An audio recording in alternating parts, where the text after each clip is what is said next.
everyone, welcome to my YouTube channel Studyship with Krati and जैसा कि मैंने कहा था today I'll be uploading video about IAS की पावर क्या होती है।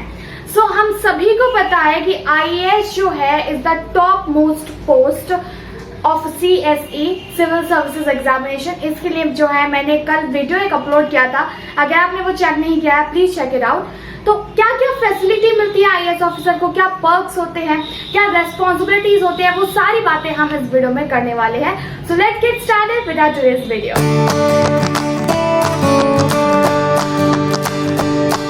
IAS officer is actually the top most bureaucrat of India.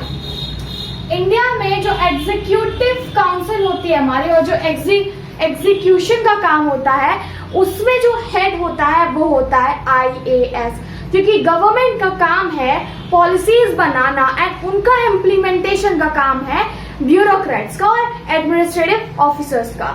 IAS के पास क्या क्या फैसिलिटीज होती हैं, सबसे पहले हम वो बात कर लेते हैं। फैसिलिटीज देखा जाए तो in comparison to any private job of course बहुत ज्यादा होती है।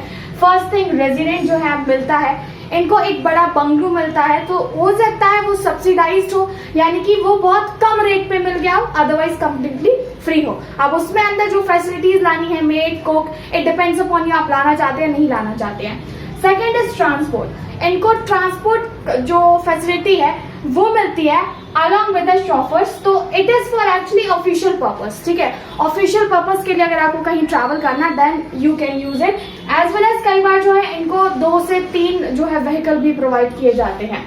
मेडिकल फैसिलिटी, एक आईएएस ऑफिसर को जो है मेडिकल फैसिलिटी मिलती है, तो अगर कोई बड़ा इश्यू हो जाता है then government actually will be bearing the expense of that person, and अगर उसके किसी फैमिली मेंबर को कुछ प्रॉब्लम होती है, कुछ हेल्थ इश्यू है, तो उसको जो है गवर्नमेंट सब्सिडाइज करती है। सिक्योरिटी अगर बात करें तो ऑफ कोर्स एक आईएएस ऑफिसर के ऊपर जो है निगाह सभी की रहती है, बिकॉज वो एक डिस्ट्रिक्ट का हेड हो सकता है। ओके, डिस्ट्रिक्ट का हेड तो फिर भी चलेगा। अगर हम बात करें स्टेट का हेड, ठीक है, कई सारी पोस्टेस है जिनमें केवल आईएएस ऑफिसर्स को ही रिक्रूट किया जाता है, तो स्टेट का हेड हो गया या फिर किसी डिपार्टमेंट का हेड हो गया।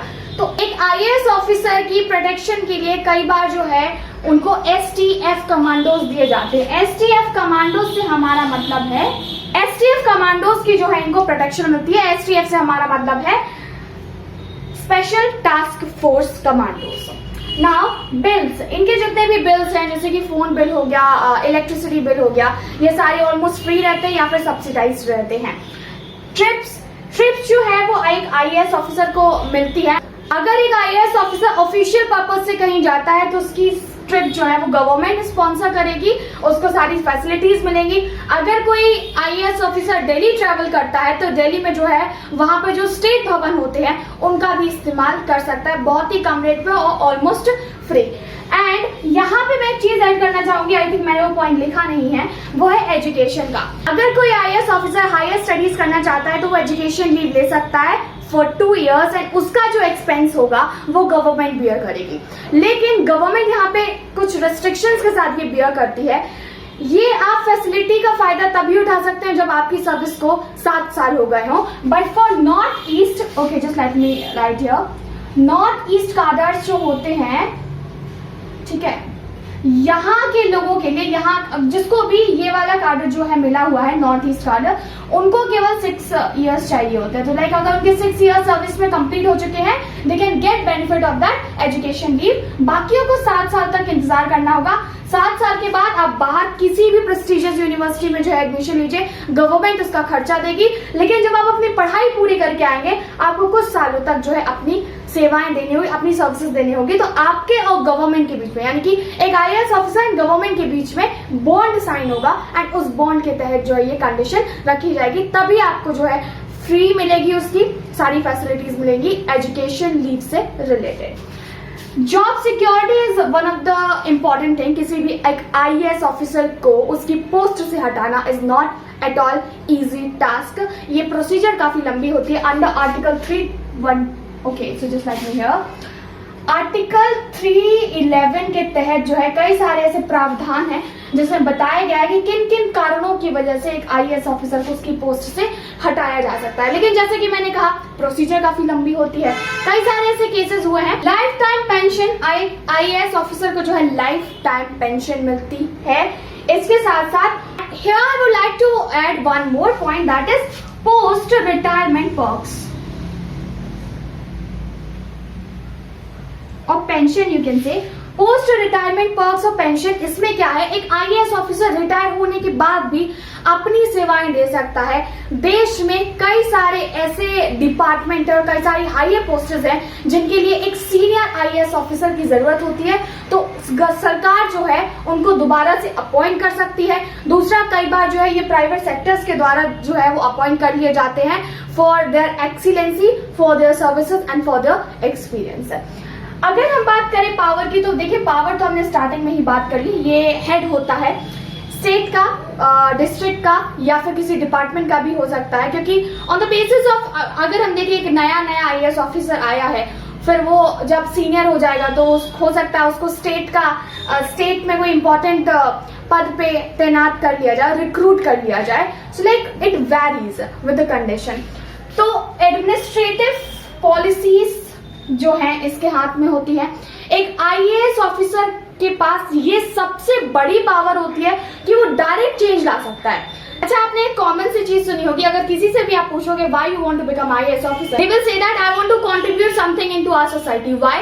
एक आईएएस ऑफिसर के पास ये पावर रहती है कि वो डायरेक्टली सोसाइटी में कंट्रीब्यूट कर सकता है। Directly how? डायरेक्टली ऐसे कि गवर्नमेंट का काम है पॉलिसीज बनाना और ये इम्प्लीमेंट करते हैं, तो इम्प्लीमेंटेशन आप किस तरह से करते हैं, that's the most important thing. और हमारी कंट्री में यही है, ऐसा नहीं है कि सरकारें नियम नहीं बनाती है, कानून नहीं बनाती है, इम्प्लीमेंटेशन उनका ठीक से नहीं होता है। तो अगर ब्यूरोक्रेट्स और आईएएस ऑफिसर्स अपना काम अच्छे से करेंगे तो इम्प्लीमेंटेशन होगा। We have number of examples of IAS officer जिन्होंने एक्सीलेंट वर्क किया है। बेस्ट एग्जांपल यहाँ पे देती हूँ, रिसेंट का ये अतर आमिर, ठीक है। So he actually is the second topper of a CSC of a batch 2015.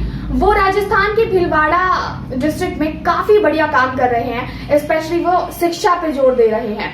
सो एक आईएएस ऑफिसर के हाथ में है वो किस तरह से इम्प्लीमेंट करता है पॉलिसीज को, and this is how you can directly involve in the society और उसके वेलफेयर के लिए काम कर सकते हो।